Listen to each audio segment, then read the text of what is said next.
qytetarët të futen në vlerën e Këshillit Bashkiak.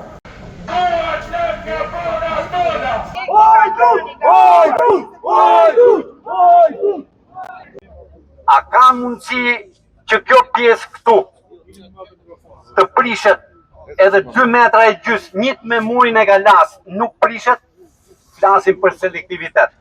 Ky është selektiviteti. Do të flasim prap akoma më shumë edhe rastet të tjera të ngjashme me këto. Ka disa raste, jo një, disa raste që bëhet vetëm thjesht për grabitjen e pronës.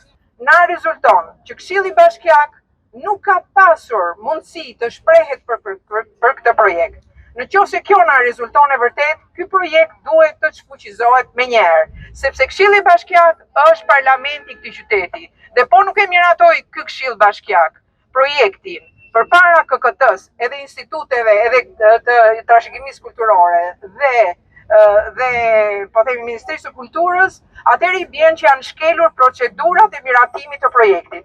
Kjo është një pikë e fortë që edhe pse organe si avokati i popullit apo të gjithë ata të cilët po përpiqen të na mbushin mendjen që ky projekt nuk kthehet mbrapsht, po i themi që shkeljet procedurale e kthejnë një projekt nga fillimi.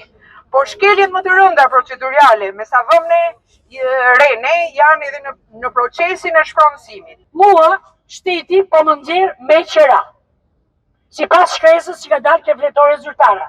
Do me dhenë, ka firmosur, ka vullosur, pa djenin as kujt, as timit që është shtëpia ime.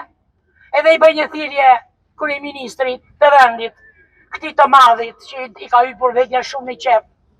Zoti kryeministër, ti ma ke dhënë me VKM, edhe po ma merr me VKM, do me thënë je shumë i ullët për këtë veprim që më bën. Se dole dhe zgjedhjet, dhe i pesat votoj populli.